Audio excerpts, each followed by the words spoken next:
जय श्री गुरु। रामायण के अध्ययन को आगे बढ़ाते हुए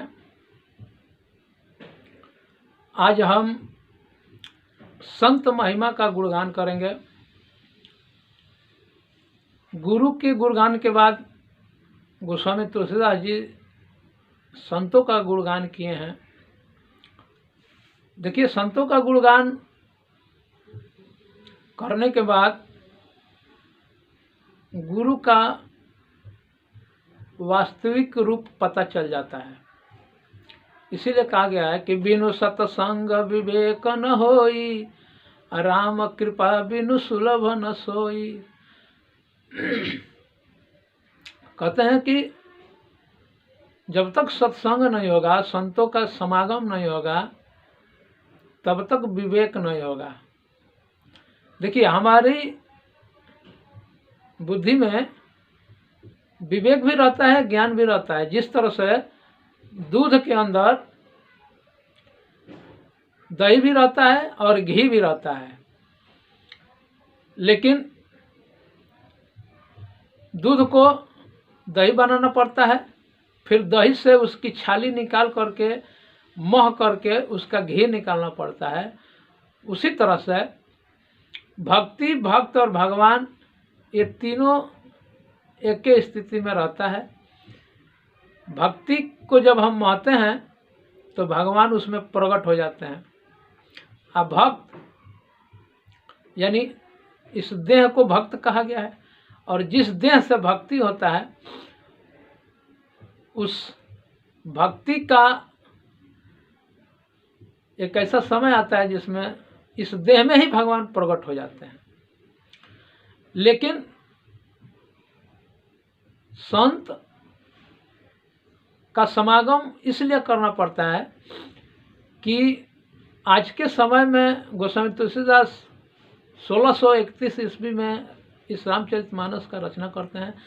उस समय गुरु के नाम पर बहुत तरह के पंथ थे, और गुरु शिष्य परंपरा में उस समय बहुत धोखाधड़ी हो चुका था, जो आज भी है। बहुत सारे गुरु लोग दूसरे गुरुओं के शिष्य को तोड़ करके अपने में मिलाना चाहते हैं। अपने गुरु अपने शिष्य से कहेंगे कि जिस तरह से एक बाप होता है उसी तरह से एक गुरु होना चाहिए। जिस तरह से एक पत्नी का एक पति होता है उस तरह से एक गुरु होना चाहिए। और दूसरे के गुरु के शिष्यों को कहेंगे कि दत्तात्रेय 24 गुरु किए, राम विश्वामित्र के पास गए, वशिष्ठ मुनि के पास गए, अगस्त्य ऋषि के पास गए, श्रृंगी ऋषि के पास गए, वाल्मीकि जी के पास गए। वो तो संतों का घूम घूम दर्शन किए, और अपने शिष्यों से कहा गया कि बस अपने गुरु को छोड़ करके और किसी गुरु के पास जाना नहीं चाहिए, दूसरे संतों के पास नहीं जाना चाहिए, उससे तुम्हारा बुद्धि भ्रष्ट हो जाएगा, तुम गुमराह हो जाओगे। लेकिन जो सच्चा गुरु होता है वो अपने शिष्यों को स्वयं ले जा करके संतों का समागम कराता है कि भले ब्रह्म ज्ञान उनके पास ना हो, लेकिन संसार का इतना ज्ञान उनके पास रहता है जिससे आपके भक्ति में सहज मार्ग मिल जाता है। और जो दुविधा है, जो मतभेद है भक्ति के क्षेत्र में अभी वर्तमान समय तक बहुत तरह के मतभेद हैं। इतना मतभेद है कि लोग उस मतभेद में ही फंस करके भक्ति को भूल गए हैं। तो उस मतभेदों से पर्दा हटाने के लिए और अपने जो बुद्धि जो दूध के जैसा है, जो छलकते रहता है, उसको स्थिर करने के लिए, ज्ञान उसमें पैदा करने के लिए, ज्ञान बनाने के लिए, दही बनाने के लिए उसको गरमाना पड़ता है, तप करना पड़ता है, साधना करना पड़ता है। और कोई बहुत बड़ी साधना नहीं है, एकदम सरल साधना है। जब सच्चा गुरु मिलेगा तो इतना सरल साधना आपको बताएगा, कोई कठिन साधना नहीं है और कोई प्रपंच नहीं है। किसी भी संसार के जो मतभेद हैं, बहुत तरह के लोग इसलिए भक्ति नहीं करते हैं क्योंकि वह कई तरह के मतभेदों से लोगों को देखते हैं कि लोग शिकार हैं। खान पान से लेकर के, पहनावा ओढ़ावा से लेकर के, इस संसार में बहुत तरह के सत्पुरुष हुए और सत्पुरुषों में बहुत तरह के मतभेद हो गए। तो कहीं शाकाहार मांसाहार का मतभेद है और कहीं कपड़ा वस्त्र पहनने का मतभेद है, कहीं स्नान ध्यान का मतभेद है। लेकिन जो सच्चा राम भक्ति है इसमें कोई मतभेद नहीं है। इतना सरल सुगम मार्ग है, इसमें किसी भी प्रकार का आपको बंधन नहीं है। पहले तो इसका जब मार्ग गुरु बताएगा तो सबसे पहले संसार के ये भ्रमजालों से आपको मुक्त करेगा। जैसे गुरु महिमा में गोस्वामी तुलसीदास जी लिखते हैं कि गुरु पहले नयनों के दोष को मिटाते हैं और उसके बाद आपके अंदर विवेक पैदा करते हैं, और वह राम नाम का कथा सुना करके उसका जाप करा करके आपको भाव बंधन से और भवसागर से पार कराते हैं जीते जी। बहुत सारे लोग कहते हैं कि हम मरने के बाद पार होंगे। मरने के बाद का अगर कोई बात करता है तो समझ लो वो आपको धोखा देगा, आपको बरगलाएगा। भाव बंधन से मुक्ति जीते जी पाना है, यह याद रखिए। तो संतों के समागम करने से हमारे बहुत तरह के मनोवृत्ति, धृति, धारणा, हमारा कुविचार, हमारा अनैतिकता, कई तरह के हमारे अंदर की बुराई नष्ट होता है। और संत का ऐसा गुणगान संत ही गाए हैं कि विधि हरिहर कवि कोविद बानी, संत की महिमा कहत सकुचानी। कहते हैं कि ब्रह्मा विष्णु महेश भी संत की महिमा, संत का गुणगान करने में 100 बार सोचते हैं। संत की महिमा स्वयं राम जी गाते हुए कहे हैं कि सतवा मोहि मैं जग देखा, मोह से अधिक संत करि लेखा। कहते हैं कि मुझसे ज़्यादा संतों का सम्मान करना, उनका मान रखना, उनके शरण में रहना। मैं तो सहज में ही मिल जाऊंगा जब तुमको संत मिल जाएगा। तो मैं जो निज अनुभव से संतों की जो महिमा जाना है, तो उनके महिमा के बारे में 2 शब्द गा के बता रहा हूँ।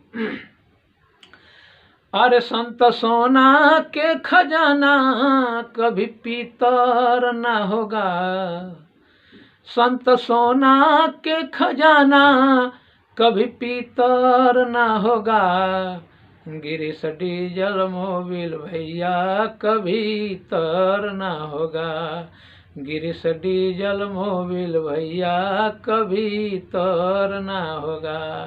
संत सोना के खजाना कभी पीतर ना होगा, गिरीश डीजल मोबिल भैया कभी तर ना होगा, गिरीश डीजल मोबिल भैया कभी तर ना होगा। वेद को पढ़ पढ़ बन गए बकता, समझ में न आए कि वेद क्या है कहता। वेद को पढ़ पढ़ बन गए बकता, समझ नहीं आए कि वेद क्या है कहता।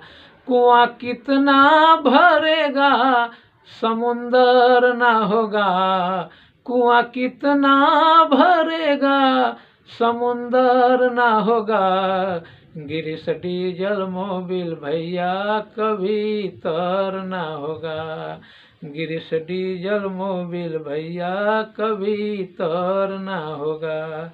रूप बना के जो बैठे हैं ऐसे, अरूप की बातें जानेंगे कैसे। रूप बना के जो बैठे हैं ऐसे, अरूप की बातें जानेंगे कैसे।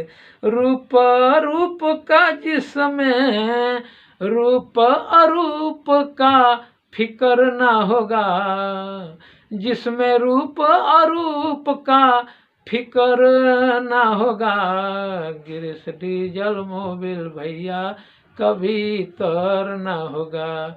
संत सोना के खजाना कभी पीतर ना होगा, गिरीश डीजल मोबिल भैया कभी तर ना होगा।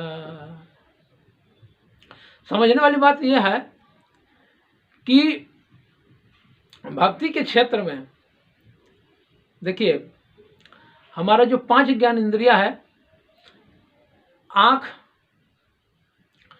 तो आँख का विषय है रूप,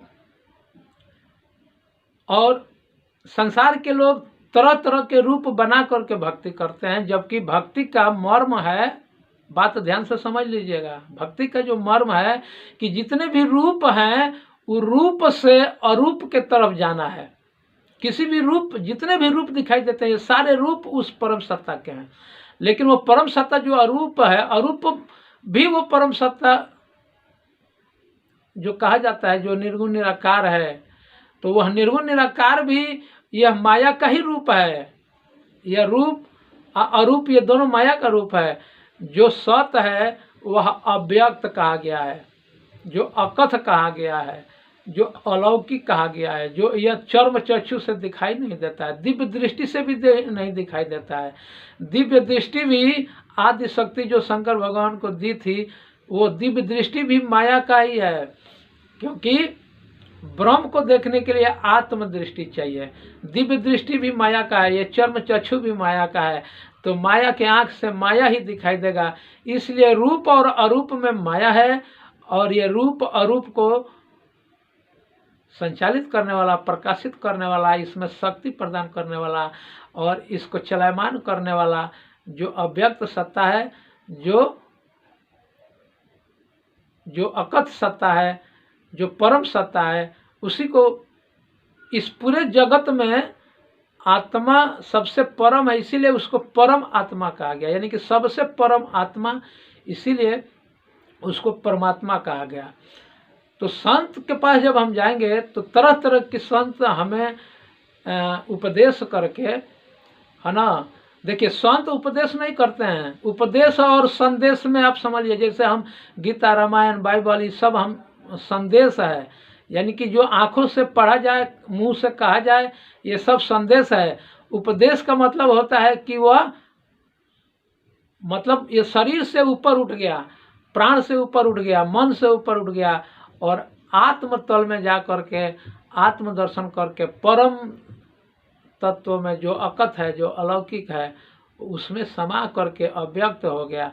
तो हमारे कहने का जो अर्थ है, जो संत जो है, वास्तविक जो संत हैं, वह आपको गाएंगे, बजाएंगे, बजा के आपको, आपके मन को मनोरंजन कराएंगे, फिर शब्द से अंदर की यात्रा कराएंगे, क्योंकि भक्ति का यात्रा जो है वह बाहरमुखी नहीं है, अंतर्मुखी है।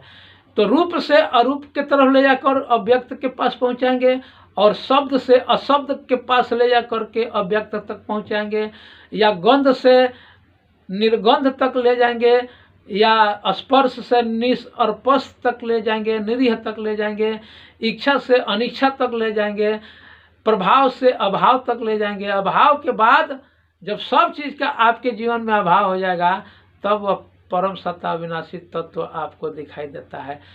जैसे कहा जाता है कि यह ब्रह्मांड जो है एकदम खाली है, लेकिन इस ब्रह्मांड के अंदर जो कुछ भी कृत होता है, हम इसी कृत में गाते हैं, बजाते हैं, नाचते हैं, घूमते हैं, फिरते हैं, इस ब्रह्मांड के पार भी जा करके, क्योंकि हर एक तथ्य का दो पहलू है।